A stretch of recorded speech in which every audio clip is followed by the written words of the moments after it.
नाज़रीन, जामशोर में पुरो दौरान फायरिंग में ज़ख़्मी थियल सिंध यूनिवर्सिटी जो शागिर्द फ़ौत थी वियो आहे। वधीक तफ़सील मालूम कयूं था मेहरान टीवी जे रिपोर्टर इरफान बुरफत खां। जी इरफान, कहिड़ा तफ़सील आहिनि?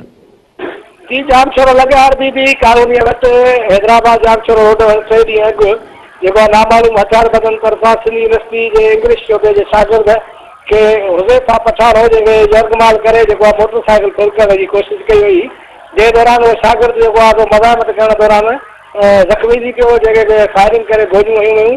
उन ज़ख़्मी शागिर्द खे लम्स अस्पताल जामशोर में मुंतक़िल करण खां पोइ जेको आहे हुनजी हालति गड़ती जोगी हुजण खां पोइ जेको आहे सिविल अस्पताल हैदराबाद मुंतक़िल कयो वियो, जिते अॼु 3 ॾींहंनि खां पोइ ज़ख़्म जा सूर न सहंदे फ़ौत थी वियो आहे, जंहिंजो मर्द जेको आहे संदसि वारस आरबीबी कॉलोनी जामशोर में खणी आया आहिनि। जॾहिं त हुननि जो चवणु हुयो त जामशोर शहर में जेको आहे बदअमनी जेको आहे अरूज दिराज यूनिवर्सिटीअ में पढ़ंदड़ शागिर्द उस्ताद तोड़े जेके मुलाज़िम आहिनि उहे महफ़ूज़ न आहिनि। उन सां गॾोगॾु जामशोर जा शहरी महफ़ूज़ न आहिनि। जामशोर शहर में जॾहिं त 2 थाणा ए सेक्शन बी सेक्शन हुजण जे बावजूदि बि ऐं काफ़ी नफ़री हुजण जे बावजूदि जामशोर शहर में जेको आहे अमन अमान जी सूरत हाल इंतिहाई गंभीर आहे। रोज़ जेको आहे मुख़्तलिफ़ फुरुनि भाड़नि ऐं चोरियुनि जा वाक़िया पेश अचनि था, जिते को माण्हू मज़ामत करे थो उन गोलियुनि जो खाज बणाए ऐं उन्हनि खे जेको आहे ज़ख़्मी कनि था, कंहिंखे क़तलु कनि था, जंहिंजे करे हितां जा रहवासी सख़्तु परेशान आहिनि।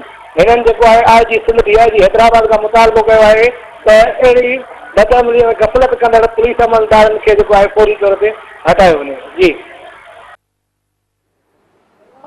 इरफान, अवां जी महिरबानी।